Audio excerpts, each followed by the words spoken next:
सभी मेरे प्यारे वाईटी व्यूअर्स का वेलकम है। आज सुबह के सेकंड एडिटोरियल के साथ अपनी क्लास को आगे बढ़ाएंगे।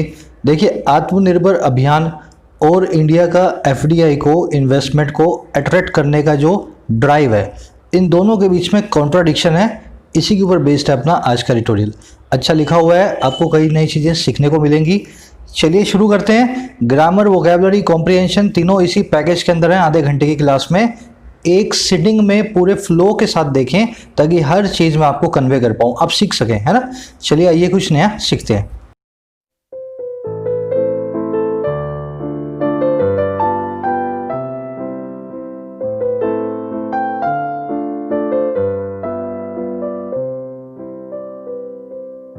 इस लेक्चर की पीडीएफ आप मेरे टेलीग्राम ग्रुप से ले सकते हैं। देखना, इसी को ज्वाइन करना। साथ ही साथ इसी ग्रुप से आपको सुबह में मालूम चल जाता है कि दोपहर में हम कौन सा एडिटोरियल करने वाले हैं, तो आप ऑलरेडी एडवांस में तैयार भी रहेंगे पढ़ करके। करें मिक्स्ड मैसेजिंग। देखो, मैसेजिंग मतलब मैसेज पहुंचाने का काम, संदेशा देने का काम, और मिक्स का मतलब मिला जुला। यहाँ पे वर्ब की थर्ड फॉर्म है मिक्स्ड, एक एडजेक्टिव का काम कर रही है, पास्ट पार्टिसिपल। मैसेजिंग है एक जीरेंट वर्ब की आईएनजी फॉर्म जो कि नाउन का काम कर रही है। तो कह रहे संदेशा जो पहुंचा रहा है ना इंडिया, वो मिक्स्ड है। जो मैसेज इंडिया दे रहा है पूरे वर्ल्ड प्लेटफॉर्म पे, वो मिला जुला है, अच्छा भी और बुरा भी। अब देखो कैसे। कह रहे on India as an investment destination.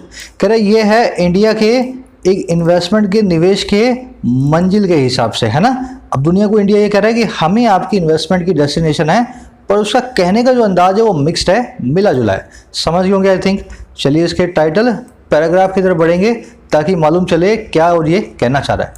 कह रहे India efforts to attract capital will not result in a flood of FDI till investors see policy stability. कह रहे इंडिया के जो एफर्ट्स हैं, इंडिया की जो कोशिशें हैं, जो सारा का सारा प्रयास कर रहा है इंडिया अट्रैक्ट करने का, अपनी तरफ खींचने का, लुभाने का कैपिटल को, पूंजी को। कह रहे ये जो एफर्ट्स है ना, ये रिजल्ट नहीं होंगे, इनका नतीजा नहीं निकलेगा एक फ्लड में। फ्लड मतलब बाढ़। तो कह रहे एक बाढ़ में ये जो है रिजल्ट नहीं होंगे। और बाढ़ किसकी? एफडीआई की, फॉरेन डायरेक्ट इन्वेस्टमेंट की, बाहर से लोगों के पैसे की। तो कह रहे इन एफर्ट से पैसे की बाढ़ नहीं आने वाली है। अच्छा, कब तक नहीं आएगी ये बाढ़? Till investors see policy stability, जब तक निवेशक पॉलिसी स्टेबिलिटी को नहीं देखते। कह रहे इंडिया के एफर्ट से एफडीआई की बाढ़ नहीं आएगी जब तक इन्वेस्टर्स, जब तक बाहर के निवेशक हमारे यहाँ की पॉलिसी के अंदर स्टेबिलिटी को, स्थिरता को नहीं देखते हैं। समझ गए होंगे आई थिंक। सिंपल सेंटेंस है। अब आ जाओ इस सेंटेंस के अंदर की वोकैबुलरी, ग्रामर के अंदर। देखो वोकैबुलरी तो कुछ इसमें है नहीं, है ना। फ्लड मतलब बाढ़, स्टेबिलिटी मतलब स्थिरता, है ना।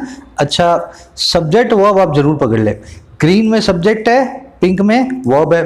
फिर अगला सब्जेक्ट है इन्वेस्टर्स, पिंक में उसकी वर्ब है। सब्जेक्ट वर्ब पूरा जो ग्रीन पिंक है आप पूरे एडिटोरियल में देखेंगे मेरे साथ। इससे आपकी अंडरस्टैंडिंग डेवलप होती है कि आप जो पढ़ रहे हैं उसका सब्जेक्ट और वर्ब आपको नहीं पता लगे तो आप पढ़ ही नहीं पाएंगे उसको, है ना। तो फर्स्ट स्टेप है आपकी अंडरस्टैंडिंग डेवलप करने का, तो इससे सब्जेक्ट वर्ब को पकड़ते जाएं। आई थिंक ये समझ गए होंगे सब्जेक्ट वर्ब कैसे काम कर रहे हैं, है ना। अब मैं आपको ग्रामर रूल बताता हूँ आज का इसी लाइन के अंदर से। ये टिल देख रहे हो ना, टिल। मैंने इसके बाद में आपको बोला क्या हिंदी में? इन्वेस्टर्स जब तक नहीं देखते हैं पॉलिसी स्टेबिलिटी। भाई नहीं देखते हैं तो नॉट कहाँ आ रहा है यहाँ पे? Investors do not see policy stability आना चाहिए, है ना। तो देखो हिंदी में तो मतलब ये निकलता है इसका, पर इंग्लिश के अंदर जो है ना, ये टिल, जो अनटिल, अनलेस और लेस्ट, ये तीन वर्ड्स है अपने पास।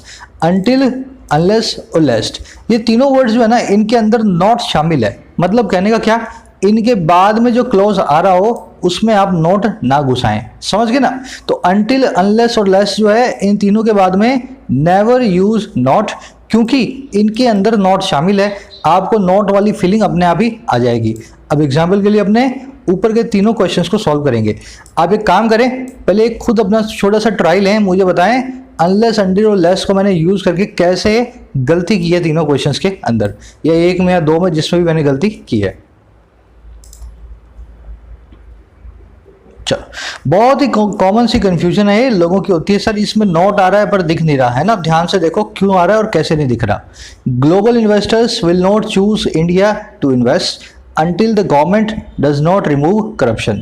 दुनिया भर के निवेशक चूज नहीं करेंगे इंडिया को इन्वेस्ट करने के लिए, नहीं चुनेंगे इंडिया का चुनाव करेंगे निवेश करने के लिए, जब तक सरकार करप्शन को रिमूव ना कर दे। समझ गए ना? अब देखो दिक्कत क्या है, अंटिल के अंदर नोट आ चुका है ना, जब तक ये काम ना हो जाए। अब ये ना जो आ चुका है ना, तो इस बीच वाले नोट को आप निकाल लो। तो अब मैं कैसे बनाऊंगा, until the government does not go present indefinite, negative को प्रेजेंट इंडेफिनिट पॉजिटिव बना देता हूं, डज नॉट इसकी जगह द गवर्नमेंट रिमूव्स, है ना, रिमूव्स। ठीक है ना, तो until the government removes corruption, ऐसे ही ये सेंटेंस आपका बनेगा। अगला देख लो, India can not be self reliant unless the local manufacturers produce quality goods. India आत्मनिर्भर नहीं हो सकता है, सेल्फ रिलायंट नहीं हो सकता है, जब तक लोकल मैन्युफैक्चरर्स प्रोड्यूस करना ना शुरू कर दें क्वालिटी गुड्स को। तो जब तक लोकल मैन्युफैक्चरर्स अच्छा माल नहीं बनाएंगे ना, इंडिया सेल्फ रिलायंट नहीं हो सकता। अब इसमें नोट आ रहा है, देखो नोट आ रहा है अनलेस के बाद, इसके अंदर नोट हमने लगाया नहीं, अनलेस पे नोट लगा हुआ है, सेंटेंस में नो एरर है, यहाँ पे नोट घुसाने की आपको कोई भी जरूरत नहीं है। ठीक है ना? तीसरा देख लो, अब ये ध्यान से देखना, the government needs to increase public expenditure less the economy should not collapse. आप मुझे लेस का मतलब बता सकते हो हिंदी में? कई बार बता चुका हूं मैं इसको, हिंदी के अंदर लेस का मतलब बता सकते हो आप मुझे? चलो, लेस का मतलब होता है कहीं ऐसा ना होके, लेस का मतलब होता है हिंदी में कहीं ऐसा ना होके। अब देखो कैसे बना सेंटेंस, सरकार को जरूरत है कि वो इंक्रीज करे पब्लिक एक्सपेंडिचर को, कहीं ऐसा ना होके, लेस कहीं ऐसा ना होके इकोनॉमी कोलैप्स हो जाए, ऐसा ना हो कि इकोनॉमी पूरी की पूरी ढह जाए, अर्थव्यवस्था गिर जाए, सरकार को इंक्रीज करनी पड़ेगी पब्लिक एक्सपेंडिचर। समझ गए? तो इस काम को रोकने के लिए ऐसा करना पड़ेगा सरकार को। लेस्ट की खासियत ये है, इसके बाद में नोट नहीं आता। दूसरा, इसको आप ऐसे भी लिख सकते हो, नोट तो निकाल ही दो, है ना, तो मैं ऐसे बोलूंगा लेस्ट द इकोनॉमी शुड कोलैप्स। तो लेस्ट के बाद में या तो शुड आएगा या आप शुड को निकाल दो, सब्जेक्टिव मूड में सेंटेंस बन जाएगा। मैं छोटी ट्रिक बताता हूं आपको, आप कभी कभी ऐसा देखोगे लेस्ट द इकोनॉमी कोलैप्स, और कभी कभी ऐसा देखोगे लेस्ट द इकोनॉमी शुड कोलैप्स। तो लेस्ट के बाद में शुड लगा भी सकते हो और शुड निकाल भी सकते हो, पर यूज हमेशा बेयर इन्फिनिटिव करते हो। इकोनॉमी कोलैप्सिस नहीं लिखा है मैंने, देखो कोलैप्सिस नहीं लिखा है मैंने, यहाँ पे बेयर इन्फिनिटिव यूज किया है, इसको ही यूज करना है आपको, वर्ब की फर्स्ट फॉर्म को ऐसे लगाना है। तो लेस्ट की खासियत ये होती है ना, इसके बाद नॉट आता है, शुड आप लगा सकते हो, और अगर आप शुड को निकाल दोगे तो आपके पास बेयर इन्फिनिटिव बचेगा और सब्जेक्ट जो है सब्जेक्टिव मूड में आ जाएगा, प्रेजेंट सब्जेक्टिव मूड। तो इस तरीके से तीनों सेंटेंस चलते हैं। आई थिंक समझ गए होंगे। आपका छोटा सा आज का क्विज है, 4 क्वेश्चंस हैं, देखना कहाँ पे एरर है और कैसे जो ना उन एरर्स को अपने फाइंड आउट करें। ठीक है ना, चारों क्वेश्चंस को देखो और कैसे आप जो एरर फाइंड आउट करोगे चारों मुझे बताओ। चलो आगे बढ़ते हैं, एक समरी मैं आपको दे देता हूँ, छोटी सी समरी ये है कि हम आत्मनिर्भर अभियान की तरफ जा रहे हैं, आत्मनिर्भर भारत की तरफ, जो कहता है कि विदेशी माल का बहिष्कार करें, विदेशी माल से जो है एब्सटेन फ्रॉम करें, है ना, उसको काम में ना ले, इस्तेमाल ना करें। पर उसी वक्त हम वो दुनिया भर को बोलते हैं, दुनिया भर की कंपनियों को, कि आप हमारे यहाँ पर के आकर के अपना जो है ना प्लांट लगाओ, मशीनरी लगाओ, अपना जो है एक फैक्ट्री लगाओ। अब होगा इससे क्या, वो कंपनियां ये सोचेंगी कि आप तो बोल रहे हो कि विदेशी माल खरीदना नहीं है, तो हम वहां ला करके बेचेंगे किसको? आपने अपने पब्लिक को बोल दिया कि आत्मनिर्भर बनना है और आप हमें भी बुला रहे हो, तो हम वहां आकर के किसको बेचेंगे, है ना, पाकिस्तान में जाके बेचेंगे क्या माल? तो जब आपकी पब्लिक लेने को तैयार ही नहीं होगी तो हम वहां आकर के करें क्या? तो कह रहा है एक आपस में कॉन्ट्रडिक्शन आ रहा है इंडिया की पॉलिसी में। अगर इंडिया को इस कॉन्ट्रडिक्शन को हटाना है तो इंडिया को सही तरीके से पिच करना पड़ेगा कि हम सेल्फ रिलायंट तो होना चाहते हैं, लेकिन विदेशी कंपनियों के माल का बहिष्कार नहीं करेंगे। जो कंपनी इंडिया में आकर के माल बनाएगी, इंडिया के लोगों को जॉब दे करके, उन कंपनियों के माल को हम लेने को तैयार हैं। तो कह रहे साफ साफ इस तरह से पिच करो, कंपनियां नहीं तो आपके पास आने वाली नहीं है, भले ही चाइना छोड़ दें, कहीं और चली जाएंगी। चलिए शुरू करते हैं, छोटी समरी है, आज की टोन है एनालाइजिंग, पूरा एनालाइज कर रहा है कैसे इंडिया ने क्या क्या बयान दिए हैं और कैसे उनका क्या नतीजा निकला है। तो एनालाइजिंग टोन है आज की। समरी को कोशिश करें कमेंट सेक्शन में डालें, लिख करके हिंदी में, हिंदी से इंग्लिश में, आपकी इंग्लिश अच्छी बनेगी। साथ ही साथ जो लोग सीधे सीधे लैंड हुए हैं चैनल पे और जिनको पढ़ने में प्रॉब्लम आ रही है, आप लोगों को मैं एडवाइस करूंगा चैनल पे जाकर के ग्रामर प्लेलिस्ट को फॉलो करें। मैं आपको दिखा देता हूं, देखिए ये अपना चैनल है, इसके होम पेज के ऊपर देखो यहाँ पे एक सीरीज पड़ी है कंप्लीट इंग्लिश ग्रामर। आप इस सीरीज को पूरा करेंगे ना तो आपको अपने आप से कॉन्फिडेंस आ जाएगा इंग्लिश में पढ़ने का। आज इसकी 24th वीडियो पब्लिश होगी रात में, मॉडल वर्ब्स पे रेडी है मेरे पास, आज रात में अपने उसको लाइव करेंगे, ठीक है ना। तो ग्रामर सीरीज को फॉलो करें। दूसरा, अगर आप मेंबर बन चुके हैं तो देखो ये प्रीमियम कंटेंट की पूरी प्लेलिस्ट है ना मेंबर्स के लिए। तो इस प्लेलिस्ट के अंदर आपकी सारी वीडियोस हैं, इनको देखें। जैसे 1 महीने की मेंबरशिप है तो 1 महीने में सबको देख डालें, है ना। और जो लोग मेंबर बनना चाहते हैं वो ज्वाइन बटन से मेरे साथ ज्वाइन कर सकते हैं। 3 मेंबरशिप प्लान्स हैं, आपको इनमें स्पेशल वीडियोस मिलती है जो कि आपके एग्जाम को डायरेक्टली कैसे आप मार्क्स स्कोर करेंगे सीधे आपको हेल्प करती है। चलिए शुरू करते हैं। कह रहा prime minister Modi last week elaborately pitched India as an investment destination that could serve as a manufacturing hub at the heart of global supply chains।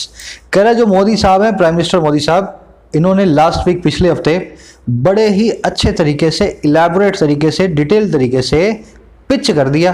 Pitch करने का मतलब क्या होता है? जैसे सेल्समैन अपने माल को बेचता है वैसे इन्होंने बेचने की कोशिश की, सारी दुनिया के सामने रखने की कोशिश की।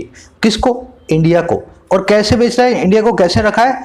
एक इन्वेस्टमेंट डेस्टिनेशन के तौर पे, निवेश के मुकाम के तौर पे, है ना। अच्छा, एक कौन सा मुकाम है? वो मुकाम है दैट जो कि सर्व कर सकता है, सबका भला कर सकता है, एक मैन्युफैक्चरिंग हब के तौर पे, है ना। हम दुनिया भर की मैन्युफैक्चरिंग हब बन सकते हैं, ऐसी इन्वेस्टमेंट डेस्टिनेशन बना के मोदी साहब ने इंडिया को पिच किया। और कब कर सकते हैं? ये हब बनने का काम होगा at the heart of global supply chains, दुनिया भर की जो सप्लाई चेन्स है ना उसके हार्ट पे, उसके दिल पे। एक बार सेंटेंस रिपीट कर देता हूं, फिर आपको इसका मीनिंग बताता हूं। मोदी साहब ने बड़े ही डिटेल तरीके से, इलेबोरेट मैनर के अंदर पिच किया, ऑफर किया इंडिया को, सेल किया इंडिया को। और कैसे सेल किया? एक इन्वेस्टमेंट डेस्टिनेशन के तौर पे, एक निवेश की मंजिल के तौर पे। और ये वो मंजिल है जो सबका सर्व कर सकती है, सबकी सेवा कर सकती है, सबका भला कर सकती है, एक मैन्युफैक्चरिंग हब की तरह। और ये हब बनेगी एट द हार्ट ऑफ, बिल्कुल हार्ट पे, बिल्कुल दिल पे, ग्लोबल सप्लाई चेन्स के। अब इसका मतलब समझे एट द हार्ट ऑफ का। अगर ग्लोबल सप्लाई चेन्स दुनिया भर की उनके हार्ट में हम बैठ जाएं तो मतलब हम उसका मोस्ट इंपॉर्टेंट पार्ट है। वैसे तो बॉडी का हर पार्ट इंपॉर्टेंट है, पर हम कहते हैं ना दिल जो है सबसे इंपॉर्टेंट पार्ट है। तो अगर ग्लोबल सप्लाई चेन्स का हार्ट इंडिया होगी तो ग्लोबल सप्लाई चेन्स का मोस्ट इंपॉर्टेंट कंट्री इंडिया होगी। समझ गए ना। अब आ जाओ इसके अंदर देखने वाले वर्ड्स पे। पहले मैं आपको इकोनॉमी कॉन्सेप्ट बता देता हूँ, ग्लोबल सप्लाई चेन्स क्या होती हैं। देखो, आप एक छोटी सी सुई से लेकर के एक एरोप्लेन तक लोगे ना, सारी की सारी चीजें ना ऐसे बनी होती है, कोई पार्ट किस कंट्री में, कोई पार्ट किस कंट्री में। तो वहां से जब माल इकट्ठा होकर के एक जगह आता है और असेंबल होता है तो ये आता है सप्लाई चेन्स के जरिए, है ना। थोड़ा माल चाइना से आया, थोड़ा माल इंडिया से आया, कोई किसी मशीन को हमने जो है अमेरिका से लिया, किसी मशीन को इजराइल से लिया। तो ये जो इधर से उधर जाने का काम होता है ना, इस पूरे सिस्टम को कहते हैं सप्लाई चेन। इसको समझे, सिंपल सा कॉन्सेप्ट है ना। ग्लोबल सप्लाई चेन मतलब पूरी दुनिया की सप्लाई चेन से इसमें इन्वॉल्व है। अब इस सेंटेंस पे देखने वाले वर्ड्स पे आते हैं। देखो, पहले सब्जेक्ट वर्ब मिलाएंगे। मोदी की वर्ब है पिच्ड, दैट की वर्ब है कुड सर्व। वर्ड्स आए हमारे पास। पिच करना मतलब try to sell a product to your customers. जैसे एक सेल्समैन एक गाड़ी को बेचता है ना अपने कस्टमर्स को, देखो साहब ऐसी गाड़ी की इतना तेज भागती है, इतना पेट्रोल पीती है, तो वो काम करता है पिच करने का। वैसे ही इंडिया को पिच किया मोदी साहब ने कि देखो ऐसी कंट्री है, इतना आप इन्वेस्ट करोगे, इतना आपको फायदा होगा, ठीक है ना। इसके लिए फ्रेजल वर्ब है अपने पास क्राई अप करना। क्राई अप करने का मतलब क्या होता है? बहुत ही प्रेज करना, बहुत ही प्रेज करना कि देखो हमारा प्रोडक्ट कितना अच्छा है, क्राई अप करना। इसका एंटोनिम भी है क्राई डाउन। क्राई डाउन, किसी को क्रिटिसाइज करना। Public cry down the new law introduced by the government. Public ने क्राई डाउन किया, क्रिटिसाइज किया नया जो लॉ आया है सरकार के द्वारा। ये सब चीजें एक साथ समझो आप, ताकि आपके दिमाग में बनी रहे, है ना। Cry up, cry down. चलो आगे बढ़ते हैं। इलेबोरेट मतलब बिल्कुल डिटेल, माइन्यूट, जो ना डिटेल के साथ किसी काम को आप करते हैं। करे the pitch made at the US India strategic partnership forum comes in the backdrop of the government's keenness to use the disruptions the COVID-19 pandemic has caused to the cross-border movement of goods as an opportunity to lure potential investors। लंबा sentence है, इतना ही पढ़ते हैं। कह रहा है जो pitch है ना, जो सेल्समैन वाली पिच हमने दी है, समझ गए ना। पिच देने का मतलब होता है किसी को बेचने के लिए जो है बहुत बोलना, है ना, एकदम डिटेल में। कह रहा है जो सेल्समैन की तरह हमने पिच दी है ना, और कहाँ पे दिया है ये pitch? US India strategic partnership forum पे। फोरम का मतलब प्लेटफॉर्म, यूएस इंडिया आप जानते हैं, स्ट्रेटेजिक पार्टनरशिप मतलब दोनों की रणनीति से रिलेटेड जो पार्टनरशिप है। कह रहे जो पिच हमने दी है इस फोरम पे, इस प्लेटफॉर्म पे, इस मंच पे, कह रहे ये पिच है ना, ये कम से आती है इस बैकड्रॉप में, इस भूमिका में। अच्छा किसका बैकड्रॉप है? सरकार की उस कीननेस का, सरकार की उस समझदारी का। और किस समझदारी का? कि वो यूज करे, इस्तेमाल में ले उन डिसरप्शंस को, उन डिस्टर्बेंसेस को, उन उथल पुथल को। अच्छा कौन सी उथल पुथल? जिनको कोविड-19 की महामारी ने कॉज किया है, जिनको कोविड-19 लेकर के आया है। अच्छा किस चीज में ये डिसरप्शन? ये डिसरप्शन आई हैं, टूल लगा के बता रहा है, क्रॉस बॉर्डर मूवमेंट में गुड्स की, एक बॉर्डर से दूसरे बॉर्डर, एक कंट्री से दूसरी कंट्री में जाने की, सामान की। और कैसे यूज करना है इसको? एज एन अपॉर्चुनिटी, एक मौके के तौर पे। अच्छा और क्यों यूज करना है? ताकि ल्योर कर पाए, अट्रैक्ट कर पाए पोटेंशियल इन्वेस्टर्स को, संभावी निवेशकों को। अच्छा कौन से निवेशक हैं? Specially those looking to relocate from China to India, खास करके वो वाले निवेशक जो लुक टू कर रहे हैं, ढूंढ रहे हैं रिलोकेट करने को, शिफ्ट करने को चाइना से इंडिया के अंदर।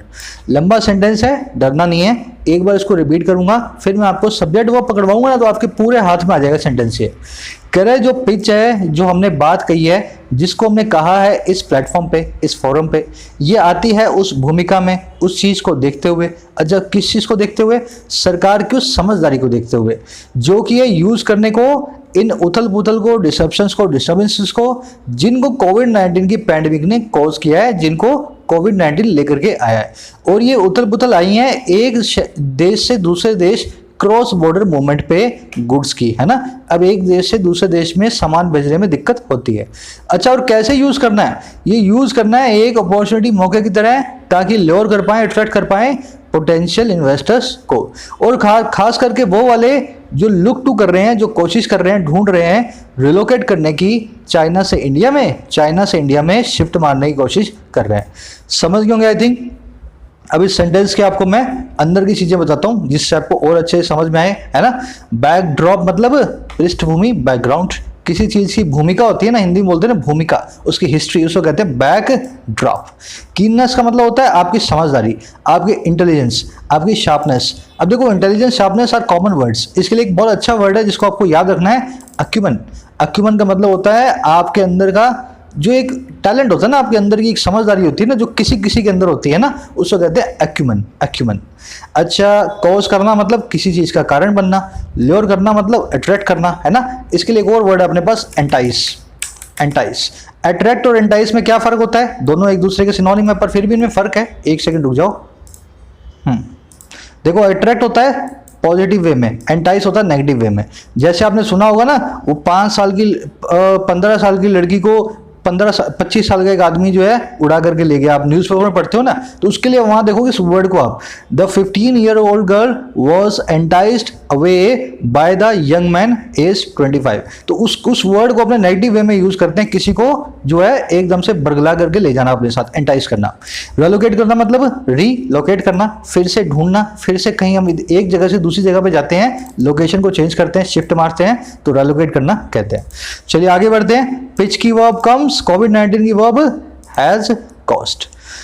This tag is consistent with recent initiatives to explore supply chain synergies with other economies, including Japan, as an escalating border feud casts a shadow over India's economic trade ties with its northern neighbor।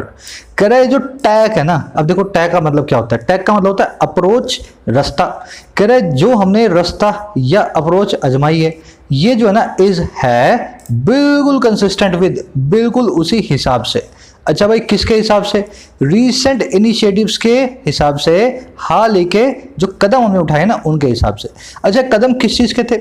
ये थे explore करने को, ये थे ढूंढने को supply chain की synergies को, सप्लाई चेन के अंदर आपस में आने वाली कोऑपरेशन को, है ना। सिनर्जी मतलब कोऑपरेशन, और किसके साथ? विद अदर इकोनॉमीज, दूसरी अर्थव्यवस्थाओं के साथ, और जरा जिसमें इंक्लूड भी है जापान, है ना। अच्छा और कैसे करना है? करेक्ट, क्योंकि एज जो एक बढ़ता हुआ बॉर्डर फ्यूड है, एस्केलेट होता हुआ बॉर्डर पे झगड़ा है, वो कास्ट करता है एक शेडो को, वो डालता है काली परछाई को, और किसके ऊपर डालता है? इंडिया के आर्थिक और व्यापारिक रिश्तों पे, इकोनॉमिक और ट्रेड टाइज पे। और किसके साथ? इसके नॉर्दर्न नेबर्स के साथ, इसके उत्तरी पड़ोसी के साथ।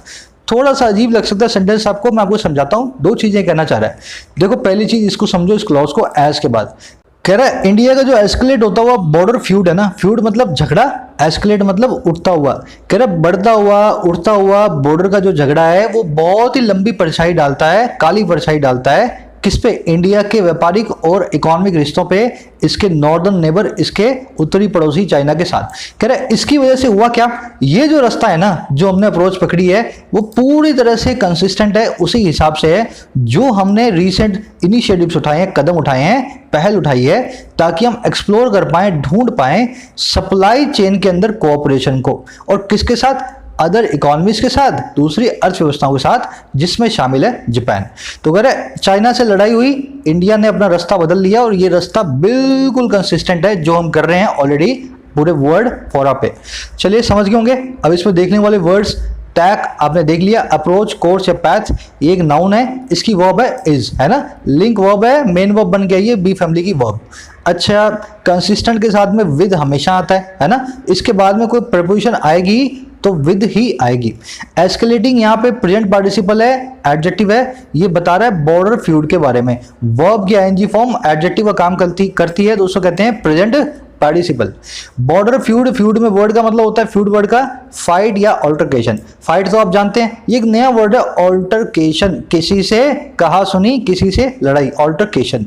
कास्ट है शैडो मतलब एक परछाई डालना, generally in negative sense.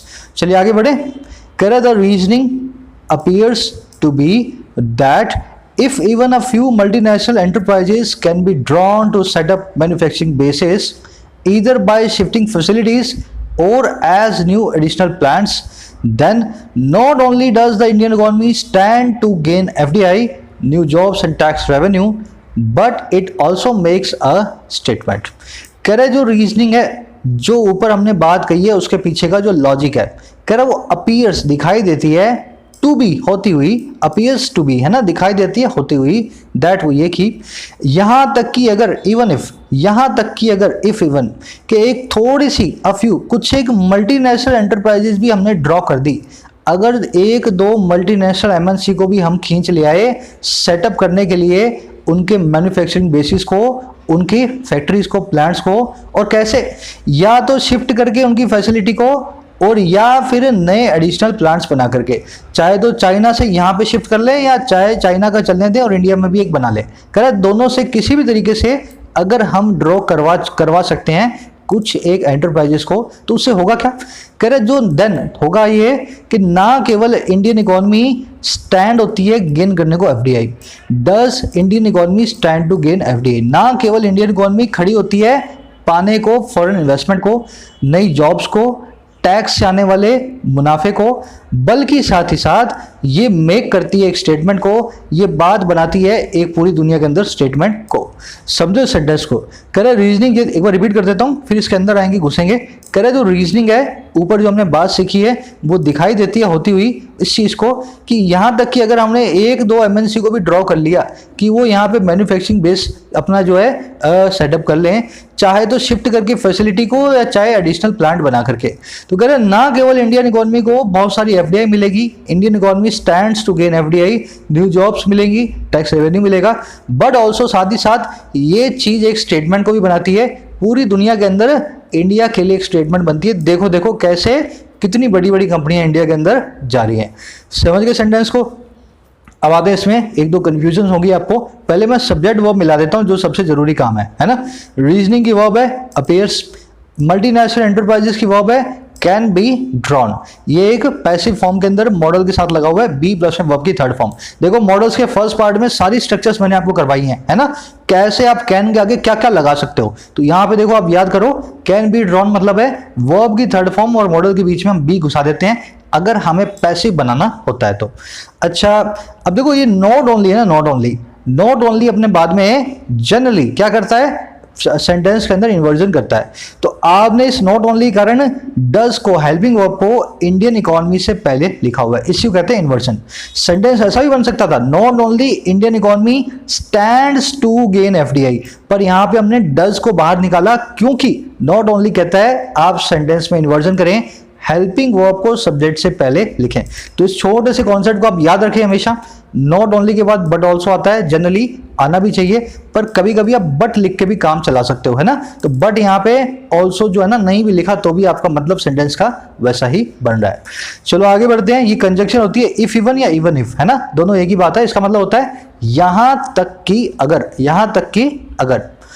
Correct, clearly officials must have advised mister Modi that US businesses were the ideal target given the worsening relationship between Washington and Beijing and the ongoing trade standoff between the world's two largest economies. चलो पहले एक बार repeat कर देता हूँ, sentence को मैं समझा देता हूँ, फिर आप मुझे बताएंगे लार्जेस्ट से आगे द क्यों नहीं आ रहा है ना।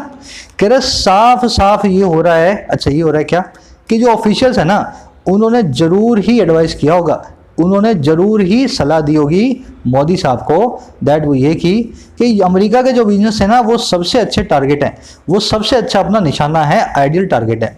अच्छा कैसे भाई, दिया गया देखते हुए खराब होती हुई, वर्सन होती हुई रिलेशनशिप को, रिश्ते को। अच्छा किन किन के बीच, वॉशिंगटन और बीजिंग के बीच, अमेरिका और चाइना के बीच।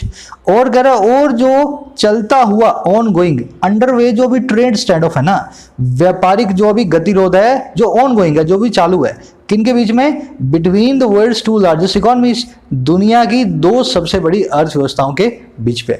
तो कह रहे साफ ही मालूम चलता है हमारे अधिकारियों ने मोदी साहब को एडवाइस किया है कि सारा टारगेट यूएस की कंपनियों पे डालो क्योंकि दोनों की रिलेशनशिप है खराब और इनके बीच में एक ट्रेड स्टैंड ऑफ ऑलरेडी चल रहा है, दो दुनिया की सबसे बड़ी लार्जेस्ट इकोनॉमीज के बीच में। समझ गया आई थिंक क्या कहना चाह रहा हूं मैं। अब देखो इसके अंदर आने वाली चीजों पे, देखने वाली चीजों पे नजर मारते हैं। ऑफिशियल्स की वर्ब है मस्ट हैव एडवाइज्ड, है ना। मॉडल के बाद में अगर वर्ब की थर्ड फॉर्म आ रही हो तो या तो आप बीच में बी घुसा सकते हो जैसे यहाँ घुसाया हुआ है ड्रॉन से पहले, या बीच में हैव घुसा सकते हो जैसे यहाँ घुसाया हुआ है एडवाइस से पहले। यहाँ बी घुसाने का मतलब होगा पैसिव, यहाँ हैव घुसाने का मतलब होगा एक्टिव पास्ट के अंदर। तो जरूर ही ऑफिशियल ने पास्ट के अंदर एडवाइस किया होगा मोदी साहब को, मतलब 2 दिन 10 दिन 20 दिन पहले। अच्छा वर्सनिंग यहाँ पे एक जो है एडजेक्टिव है, पार्टिसिपल है, रिलेशनशिप के बारे में बता रहा है, वर्सन होती हुई, खराब होती हुई रिलेशनशिप के बारे में। तो यहाँ पे वर्ब के एनजी फॉर्म एडजेक्टिव का काम कर रही है। स्टैंड ऑफ आप जानते हैं, स्टेलमेट बोल दो, ग्रिडलॉक बोल दो, डेडलॉक बोल दो, इम्पैस बोल दो, गतिरोध बोल दो, सबके सब एक ही वर्ड्स हैं, कई बार मैं आपको करवा चुका हूं। अब देख लेना यहाँ पे लार्जेस्ट जो है, लार्जेस्ट इसके आगे द हमने नहीं लगाया क्योंकि पजेसिव नाउन आ रहा था। पजेसिव नाउन्स वर्ड्स, मेरा तेरा उसका, वर्ड्स है ना, मनीष का, हिमांशी का, दुनिया का, ये जब भी का आ जाता है ना किसी भी सुपरलेटिव डिग्री से पहले तो हम बीच में द को मिस कर देते हैं, ठीक है ना। तो वर्ड्स लार्जेस्ट है इसलिए यहाँ पे द को हमने नहीं लगाया। चलो आगे बढ़ते हैं। On the face of it the approach seems inarguably sound. कह रहे चेहरे से देखने पर जो भी अप्रोच अभी इंडिया ने उठाया ना, टैक जो उठाया है, कह रहे on the face of it, चेहरे से देखने पे ये अप्रोच दिखाई देती है बिना किसी आर्गुमेंट के बहुत ही साउंड, देखने में बड़ी ही मजबूत दिखाई देती है ये वाली अप्रोच। अप्रोच की वर्ब है सीम्स, इनआर्गुएबली एक एडवर्ब है, इसका मतलब है अनडाउटेबली, सडनली, एब्सोल्युटली, एविडेंटली, एकदम पक्के तौर पे। अब आगे देखो, कह रहे the rub however lies in the government's recent Atmanirbhar initiative of making India more self reliant.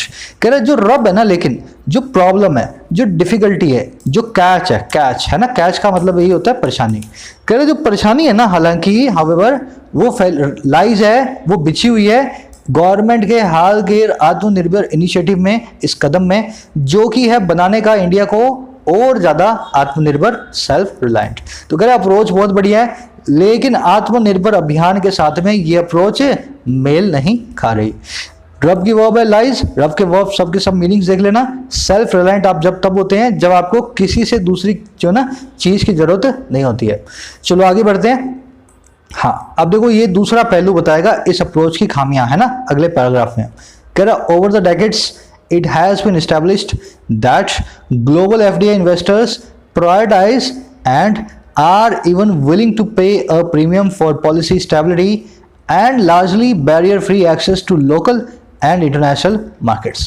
कह रहे पिछले कई दशकों के दौरान ऐसा इस्टेब्लिश किया जा चुका है, ऐसा जो है ना हमने पता लगा लिया, ऐसे कंक्लूजन पे हम आ गए हैं दैट वो ये कि दुनिया भर के जो एफडीआई इन्वेस्टर्स हैं, दुनिया भर के जो ग्लोबल इन्वेस्टर्स हैं, वो प्रायोरिटाइज करते हैं, वो एक ही चीज़ को प्रायोरिटी देते हैं और वो साथ ही साथ होते हैं विलिंग, साथ ही साथ वो होते हैं इच्छुक क्या करने को, पे करने को एक प्रीमियम ज़्यादा पैसे को, और किसके लिए, पॉलिसी स्टेबिलिटी के लिए, और लार्जली मोटे तौर पे बैरियर फ्री एक्सेस के लिए, बिना रुकावट की पहुंच के लिए, और किन के लिए, लोकल एंड इंटरनेशनल मार्केट्स के लिए, घरेलू और विदेशी बाजारों के लिए।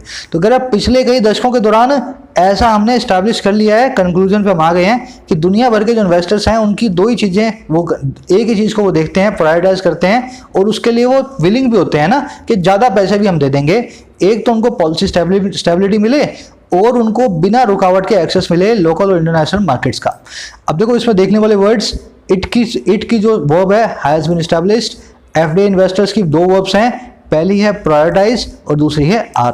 क्योंकि इन्वेस्टर्स सिंगुलर नहीं प्लूरल है, इसलिए प्रायोरिटाइज के आगे एस नहीं लगा, और दूसरी वर्ब भी इज नाउ के आर आ रही है ना। Subject verb agreement is your friend, आपको बहुत जानकारी देता है, इंफॉर्मेशन देता है सेंटेंस के हिसाब से, है ना। विलिंग का मतलब होता है इच्छुक, रेडी किसी काम को करने के लिए। चलिए आगे बढ़ते हैं। अब आपके दिमाग में क्वेश्चन भी आ सकता है, सर सेल्फ रिलायंट होना तो अच्छी बात है ना, हम क्या यहाँ पे बात कर रहे हैं उल्टी सीधी कि सेल्फ रिलायंट नहीं होना चाहिए। आप इस चीज़ को ऐसा समझो, अगर आप सेल्फ रिलायंट हो तो आपको दुनिया में से किसी भी माल की जरूरत नहीं है। आपका कहना ही है, क्या आपको क्रूड ऑयल नहीं चाहिए, क्या आपको पेट्रोल नहीं चाहिए, आपको रोज पेट्रोल चाहिए ना, हजारों बैरल्स। अगर आप सेल्फ रिलायंट हो तो आप ढोंग कर रहे हो ना सेल्फ रिलायंट होने का, एक्चुअल में तो आपको पेट्रोल रोज चाहिए दूसरे देशों से, आपके देश में तो निकलता नहीं है। ऐसी ही बहुत सारी चीजें हैं जिसके लिए हर कंट्री दूसरी कंट्री पे थोड़ी सी रिलाई करती है। तो self reliant is a myth, है ना। तो हम जो सेल्फ रिलायंट के रास्ते पे जा रहे हैं, उससे बड़ी सारी विदेशी कंपनियां ये बोलती हैं कि आपकी कंट्री में आके हम क्यों माल बनाएं, आप तो हमारा माल खरीदना नहीं चाहते हो, है ना। चलो कह रहे the drive for self reliance has spurred several ministries to urge companies and industry sectors to replace imports with made in India substitutes। कह रहे जो ड्राइव आई है, जो पुश आया, जो थर्स्ट आया, जो कैंपेन है, जो अभियान है, किसके लिए, सेल्फ रिलायंस के लिए, आत्मनिर्भरता के लिए। कह रहे इस अभियान ने स्पर कर दिया है, इसने कोज कर दिया है, इसने उकसा दिया है बहुत सारी मिनिस्ट्रीज को, बहुत सारे मंत्रालयों को।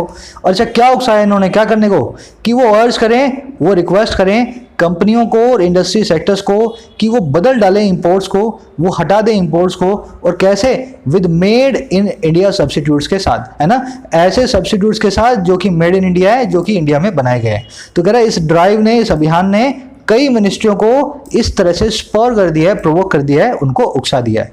तो ड्राइव की वर्ब है has spurred, provoke, incite, instigate, cause, stimulate, motivate, सबके सब स्पर के सिनोनिम होते हैं, किसी को उकसाना, किसी को ना भड़काना। अर्ज करने का मतलब होता है रिक्वेस्ट करना, किसी को अर्जी देना। चलो आगे बढ़ते हैं।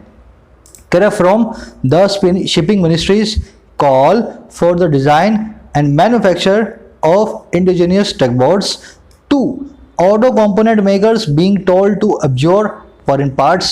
The thrust of the initiative is evidently import substitution। कह रहा फ्रॉम यहां से लेकर के टू यहां तक, ये फ्रॉम टू वाली स्ट्रक्चर को ध्यान से देखें आप, है ना, बहुत अच्छी स्ट्रक्चर होती है। कह रहा यहां से लेकर के यहां तक। अब देखो यहां पे क्या है, शिपिंग मिनिस्ट्री के कॉल से लेकर के, इसकी उस आह्वान से, इसकी उस पुकार से लेकर के, जो कि है डिजाइन और मैन्युफैक्चर के लिए, और किसकी, इंडिजिनियस टगबोट्स की। इंडिजिनियस मतलब जो लोकली मेड है, जो इंडिया में बनाया गया है, होम ग्रोन है, अबॉर्जिनल है। टगबोट एक ऐसी बोट होती है जो बहुत पावरफुल होती है, बड़े बड़े शिप को भी खींचने का काम करती है। तो कह रहे यहां से शिपिंग मिनिस्ट्री के इंडिजिनियस टगबोट्स के डिजाइन और मैन्युफैक्चर की कॉल से लेकर के, अच्छा कहां तक, ऑटो कंपोनेंट मेकर्स को बताए जाने तक, auto component makers being told तक, और क्या बताया गया उनको कि आप एब्जॉर्ब करें, आप जो है परहेज करें फॉरेन पार्ट से। तो कह रहे यहां से लेकर के यहां तक हुआ क्या, जो पूरा थर्स्ट है, जो पूरा का पूरा फोकस है इस इनिशिएटिव का, वो है जाहिर तौर पे इंपोर्ट सब्स्टिट्यूशन, कि इंपोर्ट को हम पूरी तरह से सब्स्टिट्यूट कर दें, घर का माल बना हुआ हम यूज करें। समझ गए ना, मैंने इसको खोल के समझाने की कोशिश की आपको। फ्रॉम यहां से लेकर के यहां तक हमें यही दिखता है कि हम इंपोर्ट्स को सब्स्टिट्यूट करना चाहते हैं। वर्ड्स देख लेना, इंडिजीनियस मतलब जो लोकली मेड हो, होम ग्रोन हो, अबॉर्जिनल हो। इसको मैंने याद किया था वर्ड को फर्स्ट टाइम तो मैंने इंडिया से याद किया था। इंडिजीनियस हर वो चीज़ है जो इंडिया में बनती है, हालांकि एक निमोनिक है, गलत बात है। इंडिजीनियस की बात नहीं है यहाँ पे, ये कोई भी कंट्री के लिए उसका माल इंडिजीनियस हो सकता है, खाली इंडिया नहीं, ऑस्ट्रेलिया के लिए भी ऑस्ट्रेलिया का माल इंडिजीनियस हो सकता है। टग बोट्स मैंने आपको बता दिया, पावरफुल बोट्स होती हैं, बड़े बड़े शिप को भी इधर से उधर ले जाती हैं। एब्जोर का मतलब होता है परहेज करना, एब्सटेन फ्रॉम भी यही होता है, रिफ्रेन फ्रॉम भी यही होता है, पर एब्जोर के बाद में फ्रॉम नहीं आता है ना, तो एब्जोर फॉरेन पार्ट्स।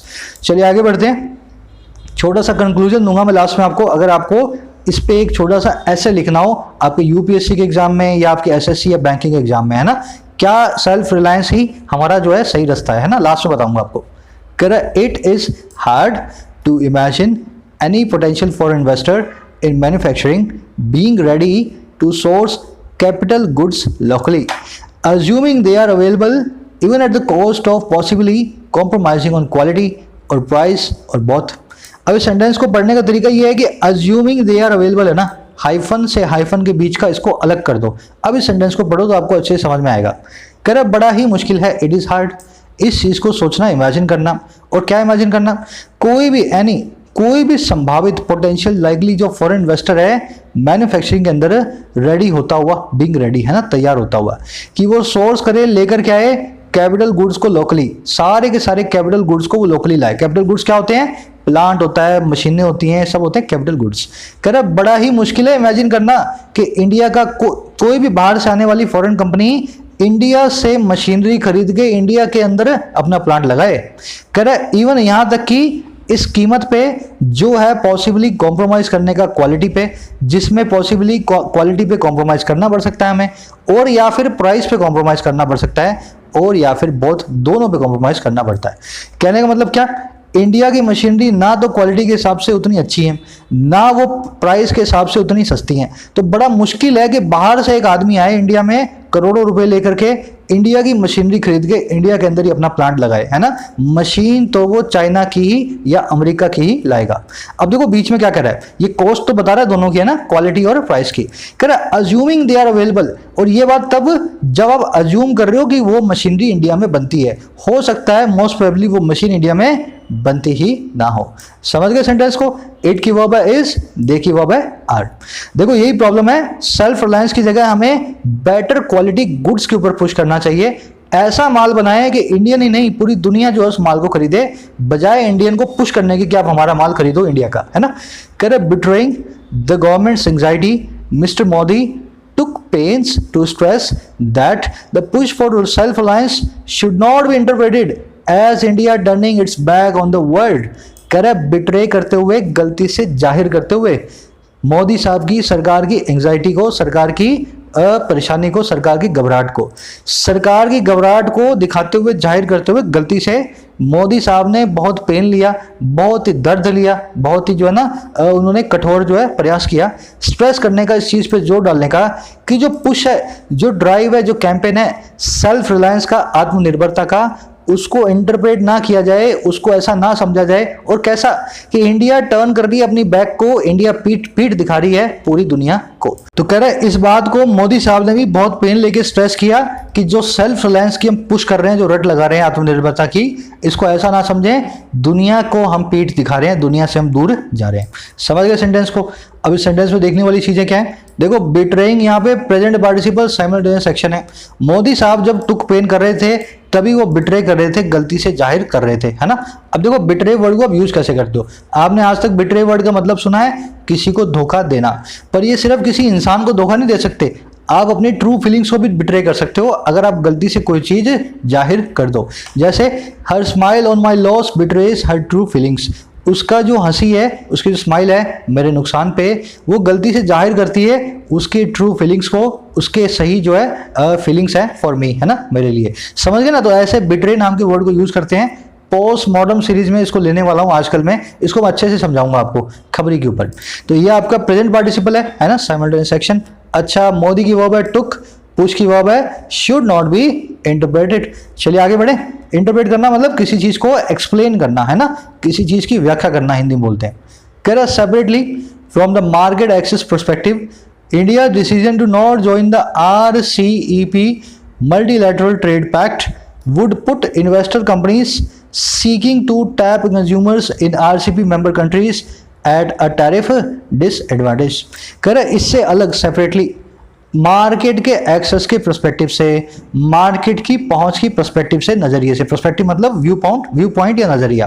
कह रहा इंडिया का जो डिसीजन है कि वो ज्वाइन नहीं करेगा RCEP मल्टीलेटरल ट्रेड पैक्ट को, RCEP नाम के बहुआयामी मल्टीलेटरल कई तरफा वाले व्यापारिक पैक्ट को, संधि को। करे जो इंडिया का डिसीजन है इसको नहीं ज्वाइन करने का, ये पुट करेगा इन्वेस्टर कंपनीज को जो कि कोशिश कर रही हैं, सीख कर रही हैं टैप करने को, इस्तेमाल में लेने को कंज्यूमर्स को।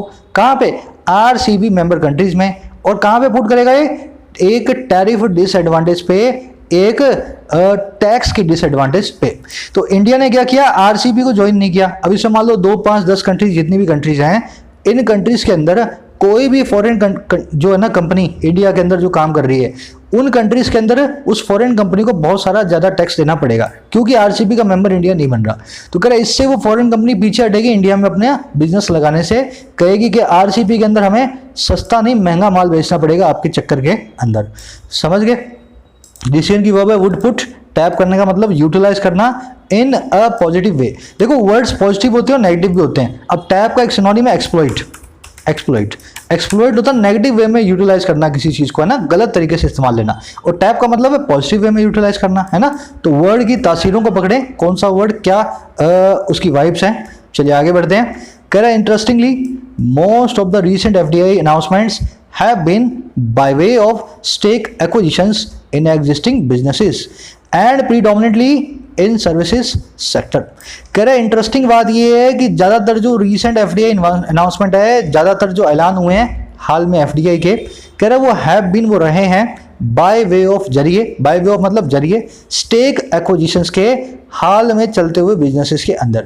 स्टेक एक्विजिशन का मतलब क्या है? आपके बिजनेस का 20% हमने जो हिस्सा है स्टेक एक्वायर कर लिया, खरीद लिया। तो कह रहा इंटरेस्टिंग बात यह है कि जितने भी FDI के अनाउंसमेंट हुए ना आजकल में, सब के सब ऐसे ही चलते हुए बिजनेस के अंदर स्टेक एक्विजिशन के जरिए हुए हैं। और खास करके सर्विस सेक्टर के अंदर ये काम हुआ है, मैन्युफैक्चरिंग सेक्टर में काम नहीं हुआ है। वर्ड्स देख लेना। स्टेक मतलब हिस्सा, शेयर, इंटरेस्ट। एक्विजिशन का मतलब है टेक ओवर कर लेना, अधिग्रहण कर लेना हिंदी में, या परचेस कर लेना। तो नई कंपनी को यहाँ नहीं आ रही, आपके या मेरे ही किसी बिजनेस को उसके 10% हिस्से को खरीद लेती है थोड़ा पैसा दे करके, है ना। नया कुछ प्लांट इंडिया में नहीं लगाती है। प्रीडोमिनेटली मतलब मेनली, है ना, एक एडवर्ब है, प्रीडोमिनेटली मतलब मेनली। चलिए आगे बढ़ते हैं। कह रहा attracting FDI into manufacturing will require the government to convince investors that it is committed not merely in words but in deeds as well to an open barrier free global trade and investment order। कह रहे attract करने का काम है जो FDI को। Verb क्या ING form, subject बन के आई है जिरंट। कह रहे जो जिरंट है अट्रैक्ट करने का काम है जो FDI को, खींचने का काम है जो निवेश को मैन्युफैक्चरिंग के अंदर। उसको जरूरत होगी सरकार को कन्विंस करने की निवेशकों को, वो ये कि ये कमिटेड है। कौन कमिटेड है? सरकार। इट इज कमिटेड, ये पूरी तरह से वचनबद्ध है, पूरी तरह से कमिटेड है, ना केवल अपने वर्ड्स में, ना केवल अपनी बातों में, बल्कि अपने कामों में, अपने कर्मों में, अपनी डीड्स में, साथ ही साथ एज वेल। और किस चीज के लिए? एक खुले बिना रुकावट के बैरियर फ्री ग्लोबल ट्रेड के लिए, वैश्विक व्यापार के लिए, और इन्वेस्टमेंट के ऑर्डर के लिए, और निवेश की एक व्यवस्था के लिए। तो कह रहा है अगर अट्रैक्ट करना है FDI को तो सरकार को कन्विंस करना पड़ेगा खुले तौर पे कि हम सिर्फ बात नहीं करते हैं, हम बातों की नहीं जो है कर्मों से भी कमिटेड हैं। सारी दुनिया के बैरियर फ्री ग्लोबल ट्रेड और इन्वेस्टमेंट के एक इन्वेस्टमेंट जो है ना ऑर्डर के लिए, व्यवस्था के लिए, ऐसे एक रिजीम के लिए। तो ऐसा हमें इस काम को करने के लिए करना पड़ेगा। आई गेस आज का एडिटोरियल आपको अच्छा लगा होगा क्योंकि ये आपके ना राइटिंग स्किल्स के हिसाब से बहुत अच्छा है। अगर आपको सेल्फ रिलायंस पे लिखने को आ जाए क्या एक ऐसे, तो आप इन सारी की सारी व्यू पॉइंट्स को ना रख सकते हैं। अपना कंक्लूजन ये दें, self reliance is only possible when you start making quality goods indigenously. जब आप क्वालिटी गुड्स को इंडिजिनियसली जो है ना बनाना शुरू करते हैं, तो आप क्या करते हैं, अपने आप सेल्फ रिलायंस जो है उसका एक कॉन्सिक्वेंस निकल के आती है।